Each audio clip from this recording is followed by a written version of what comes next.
എല്ലാവരും വളരെയധികം സന്തോഷത്തിൽ തന്നെയാണ്. മമ്മൂക്ക ഇങ്ങോട്ടേക്ക് ഇറങ്ങി വന്ന സമയത്ത് തന്നെ അണിയറ പ്രവർത്തകരും ഇതിൻ്റെ സാങ്കേതിക പ്രവർത്തകരൊക്കെ തന്നെ ചുറ്റും കൂടി നിന്നു. എല്ലാവരോടും അദ്ദേഹം സംസാരിച്ചു, കാര്യങ്ങളൊക്കെ തന്നെ ചോദിച്ചറിഞ്ഞു.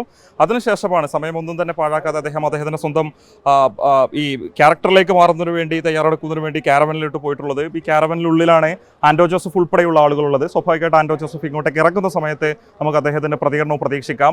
സംവിധായകൻ്റെ വാക്കുകൾ അല്പസമയം മുമ്പാണ് നമ്മൾ കേട്ടത്. അവരുൾപ്പെടെ വലിയ സന്തോഷത്തിൽ തന്നെയാണുള്ളത്. കാരണം ഒരു ഘട്ടത്തിൽ മമ്മൂക്കയുടെ ചികിത്സയുമായി ബന്ധപ്പെട്ട് ആ ഒരു ഇടവേള വന്ന സമയത്ത് സ്വാഭാവികമായിട്ടും മമ്മൂക്കയുടെ തിരിച്ചുവരവിന് വേണ്ടി തന്നെയാണ് അവരൊക്കെ തന്നെ കാത്തിരുന്നത്. മലയാള സിനിമാ ലോകം മാത്രമല്ല, ലോകത്തിലെ എല്ലാ ആളുകളും, മലയാളികൾ കൂടാതെയുള്ള മനുഷ്യരൊക്കെ തന്നെ, കലാകാരന്മാരായിട്ടുള്ള ആളുകളൊക്കെ തന്നെ മമ്മൂക്കയുടെ തിരിച്ചുവരവിന് വേണ്ടി തന്നെയാണ് കാത്തിരുന്നത്. കഴിഞ്ഞ ദിവസം മാസ് ലുക്കിൽ അദ്ദേഹം ആ ഒരു ബ്രൗൺ ഷർട്ടും കൂളിംഗ് ഗ്ലാസ്സൊക്കെ തന്നെ ധരിച്ച് ചെന്നൈ എയർപോർട്ടിൽ വന്നിറങ്ങിയ കാഴ്ച അത്രത്തോളം മനസ്സിന് കൺകുളിർമയേകുന്ന സന്തോഷമുണ്ടാക്കുന്ന കാഴ്ചയായിരുന്നു. ഇതിൻ്റെ പ്രൊഡക്ഷൻ കൺട്രോൾ നമ്മളോടൊപ്പം ചേരുന്നുണ്ട്. സാർ, മമ്മൂക്ക കുറച്ച് മാസങ്ങൾക്ക് ശേഷം തിരിച്ചെത്തി, വലിയ സന്തോഷം. വളരെ സന്തോഷം. ഞങ്ങളെല്ലാം ഇതിനുവേണ്ടി വെയിറ്റ് ചെയ്ത് നിൽക്കണമായിരുന്നു ഇത്രയും ദിവസമായിട്ട്. അതായത് 7 മാസത്തോളമായി തോന്നുന്നല്ലേ? അതെ, അതിൻ്റെ ഒരു ഇടവേള ഉണ്ടായി. അതെ, കഴിഞ്ഞ ഫെബ്രുവരിയിൽ ഞങ്ങൾ ഡൽഹി ഷൂട്ട് കഴിഞ്ഞ് വന്നിട്ട് പുള്ളിയുടെ ലീവ് എടുത്തതാണ്.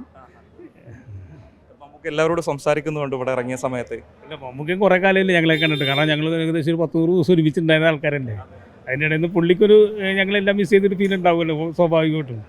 100 ദിവസത്തോളം ഞങ്ങൾ ഒരുമിച്ച് പല രാജ്യത്തും പല സ്ഥലത്തും, അസർബൈജാൻ, ദുബായ്, പല രാജ്യങ്ങളും, ഡൽഹി, പല രാജ്യവും പല സ്റ്റേറ്റും ഇങ്ങനെ കറങ്ങി വന്നതല്ലേ. സാറാണെങ്കിൽ ദീർഘകാലമായി മമ്മൂക്കയുടെ കൂടെ പല സിനിമകളിലും പ്രവർത്തിച്ചിട്ടുള്ള ആൾ കൂടെയാണല്ലോ. അതിനെ കൊണ്ട് അങ്ങനെ കുറേ സിനിമകൾ വർക്ക് ചെയ്യാൻ പറ്റിയിരുന്നു നമുക്ക്.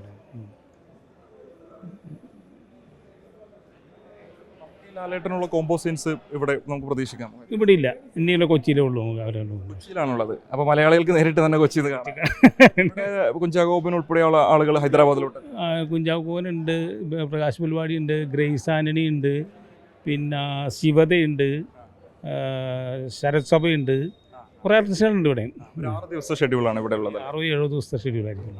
ഹൈദരാബാദിലെ ഈ ബസ് ഭവൻ കേന്ദ്രീകരിച്ച് തന്നെയാണ് മുഴുവൻ ഷൂട്ട്. ഔട്ട്ഡോറും ഉണ്ട്, കുറച്ച് ഔട്ട്ഡോർ ഷൂട്ട്. ഫിലിം സിറ്റിയിലൊക്കെ രാമോജിയിലില്ല, മറ്റുള്ള ഔട്ട്ഡോർ സീൻസിനും പരിപാടികളായിട്ടാണ്. അദ്ദേഹത്തിന്റെ സംസാരം മാത്രമല്ല, തനതായ ശൈലിയിലുള്ള വസ്ത്രധാരം ഉൾപ്പെടെ നമുക്കൊരു സന്തോഷം. പിന്നെ ഉറപ്പായിട്ടും സന്തോഷമുള്ള കാര്യമില്ല.